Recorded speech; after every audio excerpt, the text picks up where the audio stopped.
Dışişleri yetkilileri güvenlik gerekçesiyle تۆرگۆد ئۆزال سەرۆکی پێشووتری تورکیا یەکێک بوو لەو سەرۆکانەی کە پێی وابوو سیستمی پەرلەمانی دەرگاواڵا دەکات لە تێوەگلانی هێزە دەرەکی و ناوخۆییەکان لە ژیانی سیاسی ئەو وڵاتەدا هەر بۆیە کاری بۆ چەسپاندنی سیستمی سەرۆکایەتی یان نیمچە سەرۆکایەتی دەکرد.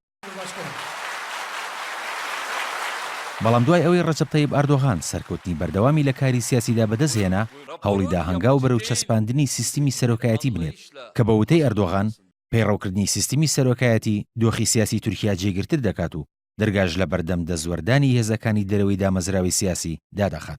کاتێکیش ئەردۆغان بە دوای کەسێکدا دەگەڕا کە جێگەی بگرێتەوە لە سەرۆکایەتی پارتی داد و گەشەپێدان یەکەم مەرجی ئەوە بوو سیستمی پەرلەمانی بگۆڕێت بۆ سەرۆکایەتی و دژایەتی حکوومەتی سێبەر بکات کە مەبەست لێی ڕێخستنەکانی سەر بە فەتحوڵڵا گوڵان کەسایەتی ئاینی تورکیایە. لە ئێستادا ئەردۆغان جڵەوی حیزبەکەی لەدەستدایە کە خۆی دایمەزراندووە و هەوڵ دەدات سیناروی پارتی نیشتیمانی دایەک دووبارە نەبێتەوە کە لەلایەن تۆرگۆد ئۆزالەوە دامەزرا بوو بەڵام بە تێپەڕبوونی کات حیزبەکە لاواز بوو دواتریش پوکایەوە.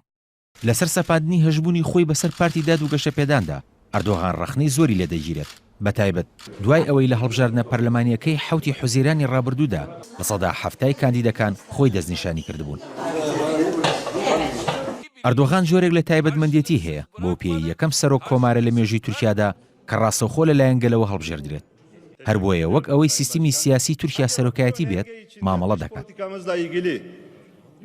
بەهێزترین کاندید بۆ جێگرتنەوەی ئەحمەد داود ئۆغڵۆ ئەو کەسەیە کە گوێڕایەڵ و جێی متمانی ئەردۆغان بێت و لە ژێر سایە و فەرمانی ئەودا کار بکات و هەوڵ بۆ دانانی دەستوورێکی نوێ بدات کە ڕێگە خۆش بکات بۆ گواستنەوە لە سیستمی پەرلەمانیەوە بۆ سەرۆکایەتی.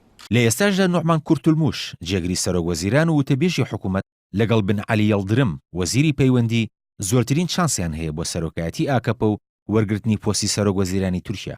بەشێک لە چاودێرانی دۆخی تورکیا پێیان وایە ئەگەر بە پێی مەرجەکانی ئەردۆغان بێت ئەوە بەهێزترین کاندید بن عەلی یەڵدرمە چونکە پەیوەندیکی تونند و تۆڵی لەگەڵ ئەردۆغاندا هەیە.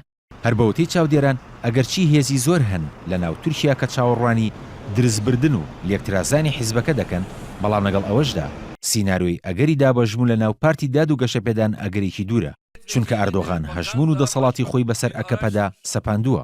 بۆ پێش دەستنیشانکردنی سەرۆکێکی نوێ بۆ ئەکەپە و سەرۆک وەزیرانی تورکیا کارێکی ئاسان دەبێت. کاروان شێخ موحسین NRT